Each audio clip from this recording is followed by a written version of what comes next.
ราบทักทายสบายดีพ่อแม่พี่น้องลุงป้าอาเบอร์สมองสุบอนบอกว่าจะอยู่ในฝั่งไทยฝั่งลาวและต่างประเทศการยินดีตอนรับเขาสู่สองสาวน้อยนะคือเก่าคือเดิมพี่น้องเอ้ยมื้อนี้ก็มาพบมาพอกันมื้อนี้มาบ้านน้องหน่อยน้องไม้อีกพี่น้องเอ้ยมาอัปเดตบ้านน้องเพิ่นว่าสร้างเพิ่นเฮ็ดไปฮอดขั้นตอนใดเลยมื้อนี้เนาะโอเคพี่น้องไปเบิ่งไปส้มภาพบรรยากาศทั้งวันเลยมื้อนี้เนาะไปหาทางน้องหน่อยน้องไม้เพิ่นเลยแล้วก็ทางทีมงานพี่น้องเอ้ยมื้อนี้ก็มาทางบ้านน้องสาวหน่อยเฮ็ดพี่น้องเอ้ยมื้อนี้มาหาน้องหน่อยแล้วก็มาอัปเดตเฮือนซ่านน้องเพิ่นว่าสร้างเพิ่นเฮ็ดไปฮอดขั้นใดแล้วเนาะพี่น้องเอ้ยเพิ่นได้เฮือนน้องสาวหน่อยเพิ่นถือว่าสร้างเพิ่นกะเฮ็ดไก่เสร็จแล้วพี่น้องเอ้ยมีแต่ทาแต่สิมุงเนาะเพราะว่าหลังคาเพิ่นกระตัดแล้วก็ใส่สีหนาบัดลมปัดทรายเรียบร้อยพี่น้องเอ้ยจักหน่อยจังสิได้ไปอัปเดตบ้านน้องน้อยเพิ่นเนาะแต่ตอนนี้มาหาน้องเพิ่นก่อนพี่น้องเอ้ยมาหาน้องสาวน้อยเพิ่นก่อนมื้อนี้สบายดีโดยเฮ็ดยังอยู่ล่ะนึ่งข้าวโอ้ล่มอีเนาะพี่น้องเอ้ยวันนี้ก็ล่มแห้งเนาะขออนุญาตได้ล่ะเด้อหาหม่องนั่งเลยเราได้เอ่ยนี่ เพราะว่าข้างนอกมันล่มแห้งเนาะเฮ็ดยังกินเฮ็ดแล้วบ่กินเฮ็ดแล้วบ่โอ้ยังทาแต่นึ่งข้าวสุกเฮ็ดยังกินล่ะต้มปลาทู กัวซีนหมูแล้วก็ต้มปลาทูซีนหมูบางโก้ซื้อมาให้โอ้ซีนหมูบาโก้ซื้อมาให้บ่ป้าเดี๋ยวพี่น้องเอ้ยเธอว่าทางผู้ใหญ่ใจดีทางบาโก้เนาะโอ้ดีใจบ่ล่ะเนาะ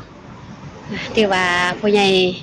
ใจดีทางบาโก้เพิ่นซื้อซีนหมูแล้วก็ปลาทูนั่นล่ะเนาะแล้วนี่เด้อล่ะนี่ก็บางโก้ซื้อมาให้โอ้นี่ก็ของบาโก้คือกันบ่มีไว้พี่น้องเอ้ยกับไข่เห็นอยู่ทางบาโก้เพิ่นก็อารมณ์พี่น้องเอ้ยแต่มื้อนี้กำลังได้เข้ามาหาน้องน้อยเพิ่นพี่น้องเอ้ยหลังจากห่างหายไป2 มื้อ เพราะว่าข้าติดภารกิจเลยบ่ได้มาหาทางน้องน้อยเนาะมื้อนี้ก็ถือว่ามีโอกาสได้มาหาน้องเพิ่นที่ว่าเครื่องเฮือนนี่ครบเบิดแล้วบ่ล่ะยังบ่จังกะสีได้แล้วติได้แล้วไผซื้อผู้ใหญ่ทางเบาเจ็บผู้ใหญ่ทางบ่เจ็บโอ้แล้วก็แป้นอันนั้นดิแป้นแอมดิแป้นแอบบ่ทันได้แป้นแอมบ่ทันได้ถือว่ายังแป้นแอมเนาะสังกะสีนี่ได้แล้วเนาะแม่นเด้อ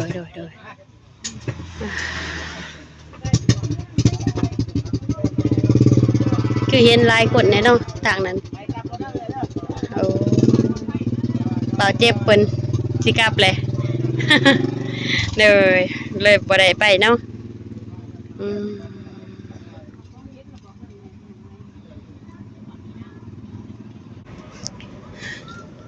โอเคล่ะสันเอ้ยสิบ่รบกวนเด้อล่ะเด้อสิไปอัปเดตเบิ่งเฮือนก่อนเด้ออัปเดตเบิ่งก่อนทางเบื้องนั้นกับน้องสาวนิดเพิ่นแน่แล้วก็ทางทีมงานแน่ทางนั้นพี่ๆน้องๆโอเคไปก่อนเด้อล่ะเด้อโดยขอเบาอนงแล้วก็บาตูนแน่โดยอยู่ดีมีแห้งเด้อไปไสโอ้โชคดีเด้อป้าน้องบ้องมาอยู่นี่บ่ป้าน้องบ้องย่านแล้วโอ้จักเม็ดซำนี่เฮือนพุ่นนี่ตู้จักเม็ดกะลางเฮือนจักเม็ดมัน5 คูณ 6เฮือนคูณ 6สิไล่น้องน้องน้องบ้องปานลมปานทรายก็เรียบร้อยแล้วพี่น้องเอ้ยโอเคพี่น้องเอ้ยงามคนละแบบแม่นงามคนละแบบสนิทว่าสบายดีเด้อ3สาวเพิ่นน้องสนิทน้องบ้องแล้วก็น้องไม้มื้อนี้เนาะ มื้อนี้ที่ว่าเป็นมื้อที่ว่ามีมื้อดีที่สุดเนาะ โดย เป็นโอกาสที่ว่าได้พบพ้อกันเนาะ โดย กับน้องๆพี่น้องเอ้ยมื้อนี้มาพอกับน้องบ้องแล้วก็น้องไม้เพราะว่ามาอัปเดตเฮือนน้องไม้มื้อนี้เพราะว่าดนแล้วเนาะบ่ได้เข้ามาก็ได้ทางสาธารณะก็ได้กำลังมาพอมื้อนี้อ่าอ่ะ เหยียบไม้เพื่อนก็ดัง สนิทสนิทมื้อนี้มาพบมาพอทางผู้ใหญ่บ้านเพิ่นเนาะสนิทสบายดีเด้อ บายดี สบายดีเด้อผู้ใหญ่บ้าน เออ จะสบายดีอีกครั้งเด้อผู้ใหญ่บ้าน สบายดี บายดี โดยไปจะได้มาจะได้เนาะมื้อนี้ มาเลาะบนแถวบ้านแถวเมืองนี่แหละ โอ้โดยมาเลาะเบิ่งลูกบ้านลูกเมืองเนาะมาเรียบเบิ่งเฮือนน้อง เพิ่นนี่เด้ คัก โดย ก็ใช้ได้อยู่สักไทยก็เก่าแล้ว วางเตาจนอยู่ ก็อยากให้ FC เพิ่นมาช่วยแหน่นี่ตื่มตัวเก่าเด้ โดย ท่านสุขยากของเพิ่นนี่ก็บ่แม่นธรรมดาได้นี่ โดย ดีใจนํเด้อ โดย ที่ว่ามาช่วยเหลือเพิ่น โดย มาติดตามเบิ่งเรื่องชาติของลูกบ้านเฮาเนาะ โดย โอ้ มื้อนี้ เพราะว่าเพิ่น แม่ เฮ็ดได้ น ซำนี้ก็ดีแล้วนี่ โดย ทางเก่าหลายแล้ว โดย FC เพิ่นมาช่วยเนาะ โดยนี่ก็เป็นผู้ใหญ่บ้านพี่น้องเอ้ยที่อยู่กับบ้านซานุนานี่แหละบ้านน้องไม้นี่แหละพี่น้องเอ้ยพอบ้านยังเนาะซื้อจะได้ สิประบ้านเพื่อให้บุตรเชียงดา โอ้พอบ้านเพื่อยบุตรเจียงดาเป็นพอบ้านตะกำใหญ่เนาะที่ว่ามื้อนี้ก็เป็นมื้อที่เป็นมื้อพิเศษแน่เนาะตอนนี้มีทั้งผู้ใหญ่บ้านเพิ่นแล้วก็ได้พ่อทั้งน้องบ้องเพิ่นอีกที่ว่าได้มาอัปเดตเรื่องน้องไม้เพิ่นมื้อนี้เนาะที่ว่าบ่ธรรมดาเนาะมื้อนี้พี่น้องเอ้ย สิหนาวแฮงเนาะข้าวผู้ใหญ่ หนาวบ่ หนาวแสนเลย เลิกน้าวขึ้นมาเลยนะ โดยอากาศค่อยค่ำลงแรงเนาะน้องบ้องมื้อนี้สิไปทางใดต่อน้องบ้อง จะว่าสิไปอัปเดตน้องสลัดแล้วก็กลับบ้าน โอ้โดยมื้อนี้ที่ว่ามาอัปเดตบ้านน้องสลัดแน่เนาะแล้วก็มาเยี่ยมเยือนทางน้องไม้นํโอ้โดยที่ว่าเป็นมื้อพิเศษคักเลยพี่น้องเอ้ยมื้อนี้เพราะว่าข้างนอกเพิ่นก็อยากทำแม่ข้างหน้า โดย เพิ่นก็ได้เดินทางใกล้หน่อย โดยโอเค มีแต่ว่าน้องบ้องเพิ่นก็ยังมีธุระต่อเนาะก็ขอบอกเข้าใจเด้อน้องบ้องเด้อก็หาอยู่ดีมีแห้งเด้อปีใหม่นี่กำลังได้พอกันได้ดิปีใหม่นี่ครั้งแรกได้นี่โดย ใส่ท่านน้องเพิ่นเพื่อน แมนโดยโอเคมีแต่ว่าโดยโชคดีโดยโอเคบัดนี้พี่น้องเอ้ยทางน้องบ้องเพิ่นก็ได้กลับไปอัปเดตกลับไปธุระเพิ่นอีกเนาะไปอัปเดตครอบครัวน้องสุรัตน์เนาะแต่ว่าดนมื้อนี้ปีใหม่ก็สิ2026พี่น้องเอ้ยกำลังได้มาพบมาพอกับน้องบ้องแล้วก็พร้อมด้วยทีมงานเพราะว่าน้องเพิ่นก็ยังติดภารกิจคือว่าเนาะช่วงนั้นสนิทโอเค สอนหน้าสนิทกับสิได้พ่อโต โดย ใจเด้อ อยู่ดีมีแห้งเด้อน้องสนิทโดยโชคดีไปน้องล่ะสังกะสีนี่บ่แม่นพี่น้องเอ้ยเห็นคือได้สังกะสีมานำแหน่เนาะโอ้ไปเบิ่งนํกันน้องไหมขออนุญาตเด้อพ่อบ้านโอ้ที่ว่าครบเลยได้นี่เนาะล่ะเนาะพี่น้องเอ้ยที่ว่าสังกะสีน้องไม้เพิ่นก็ได้ที่ว่าทั้งเทิงนี่ที่ว่าสำเร็จนั่นล่ะเนาะที่ว่าแล้วหมดเนาะทางข้างบนแปดนี่ก็ปูเรียบร้อยแล้วนั่นล่ะเนาะ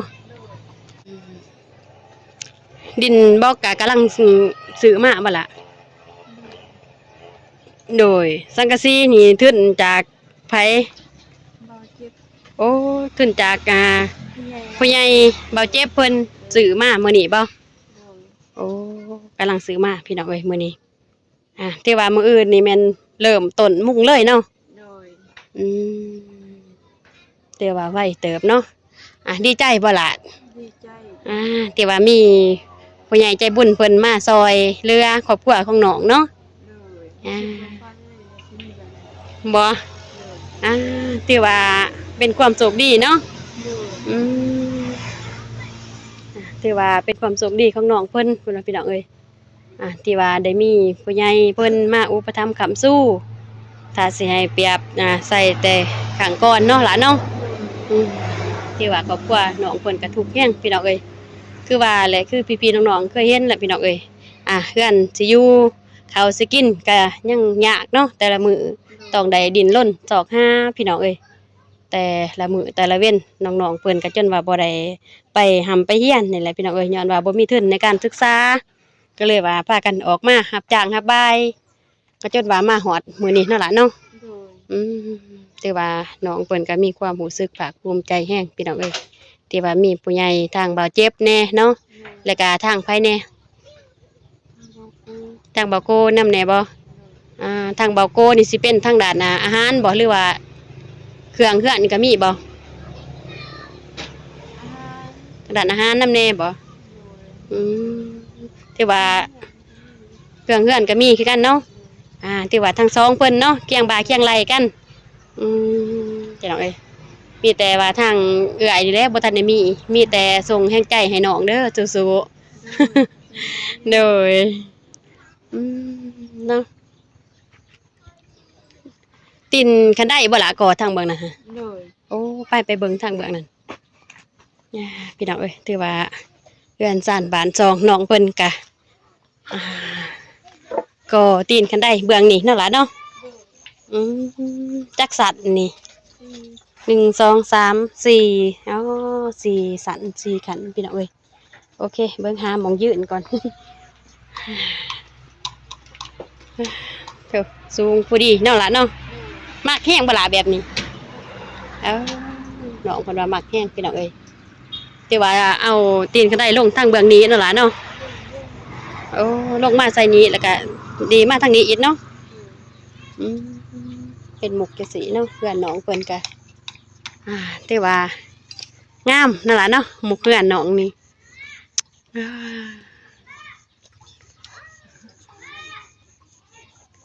ยังสิได้อันนั้นอยู่เนาะหันแปลนหั่นแปลนยังปูแล้วเบิดแล้วบ่นี่ล่ะโอ้ปูแล้วเลยเนาะ อืมมีแต่ว่ามื้ออื่นนี่สืบต่อมุ่งเนาะ เลย เออถ้าว่ามุ่งแล้วเดี๋ยวก็สิได้โจ๊ะอีกแล้วเนาะเพราะว่าบ่ทันได้มีงบ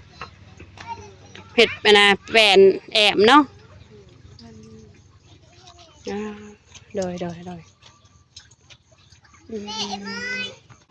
อืมถือว่า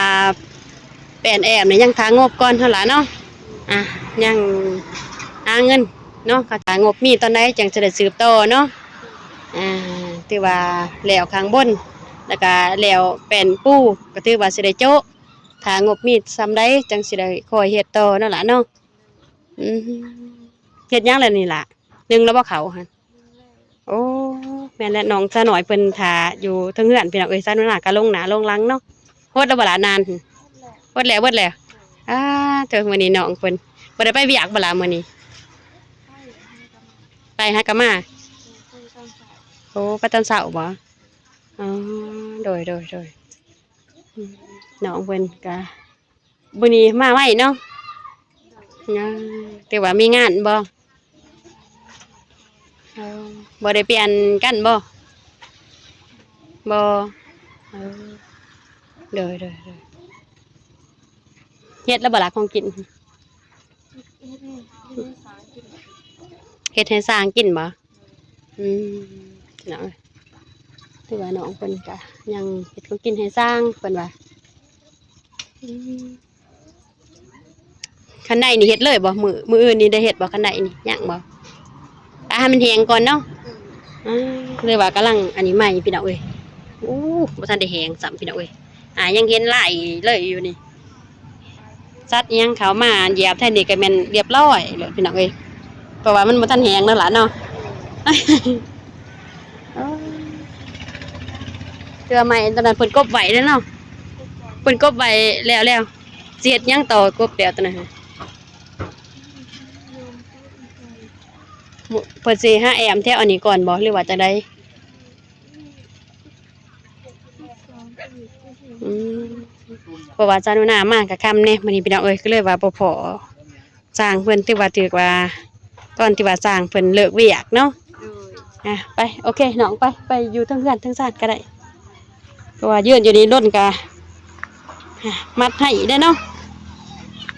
อืมเจ๋งเลยโอ้ยจังเด้อละบัดนี้อึ๊บ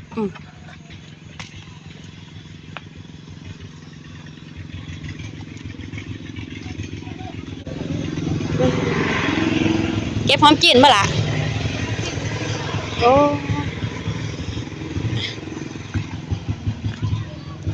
น้องสามัยเพิ่นยังมาเก็บปลาหอมจีนพี่น้องเอ้ยเมนูเพิ่นสิแต่งเมนูมื้อนี้ทำเมนูหยังเด้หอมจีนกับหัวซิงไข่บ่ล่ะอืม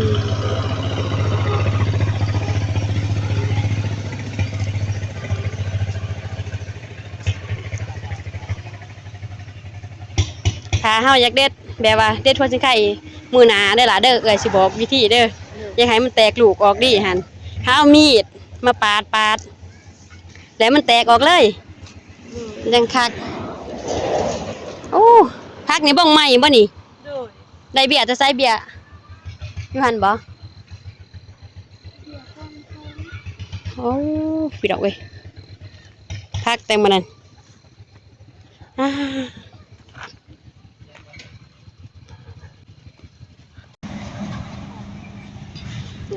พอแล้วบ่ไปนี่กะตะเวนข่อยคำเลยพี่น้องเอ้ย5 โมง 6 โมงยังเลยพี่น้องเอ้ยยังอยู่ที่บ้านนอกไม้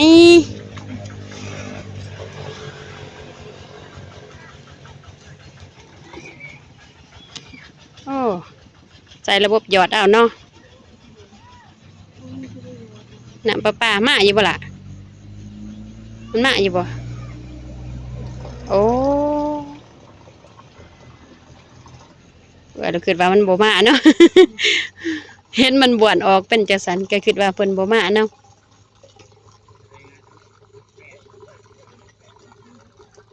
เพิ่นสิเฮ็ดเมนูอิหยังนี่ล่ะ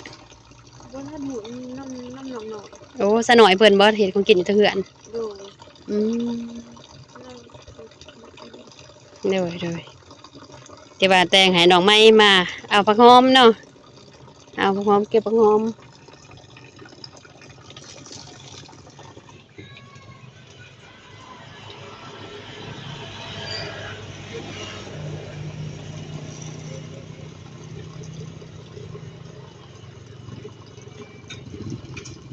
แล้ววะ โดย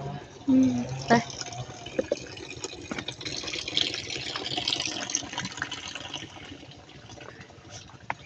กินไปทางกันนอกหน่อยนอกไม้เพิ่นเฮ็ดหยังเด้เฮ็ดเมนูอีหยังเนาะ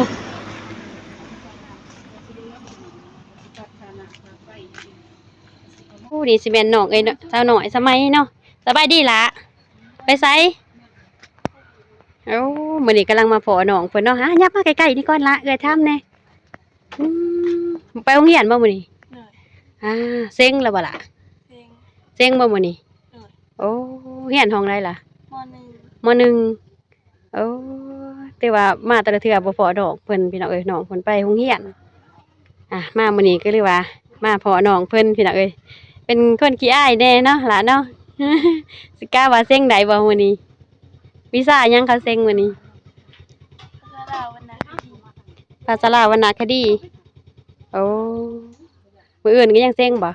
โดย อืมเด้อโอเคน้องไปไสต่ออันนี้ไปหาน้องหน่อยบ่โอ้โอเคเอ้ยบ่รบกวนนะเด้อ โดย โชคดีเด้อเรียนให้เก่งเซ็งให้ได้เด้ออันใดอันดับ1ของเดือนเด้อล่ะเด้อพี่ๆน้องๆก่อนอื่นก็หันหน้าหันตามาทางพี่ก่อนเนาะอ่าถือว่ามื้อนี้ก็เป็นมื้อที่ว่าพิเศษสุดพี่น้องเอ้ยที่ว่าสาวหนูนาได้ไม่ปัจจะได้ลูกมื้อนี้ก็เป็นมื้อที่ว่า ถือว่าค่ำแล้วพี่น้องเอ้ยเป็นมื้อที่ว่าโชคดีที่สุดเนาะที่ว่ามื้อนี้สาวนุนาก็ได้พบกับน้องบองเพิ่นเนาะเป็น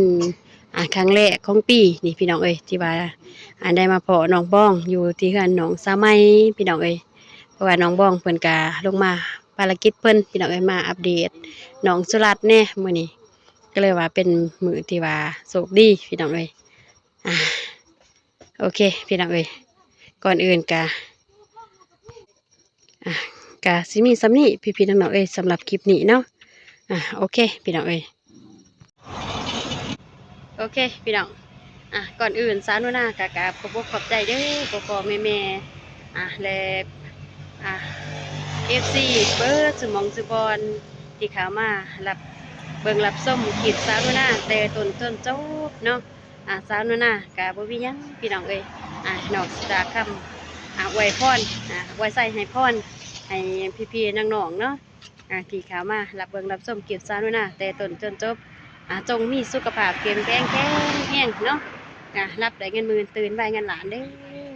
ก็ให้พ่อแม่จงเฮงๆปังๆเนาะเหตุการณ์งานอะไรก็ขอให้ประสบพบเพาะแต่สิ่งดีๆเด้อโอเคพี่น้องสำหรับคลิปนี้สาวนุนากะสิได้จบไปเพียงสมีเด้อพี่ๆน้องๆพอกันคลิปต่อไปเนาะสำหรับคลิปนี้สาวนุนากะกล่าวคำว่าสบายดีบ๊ายบาย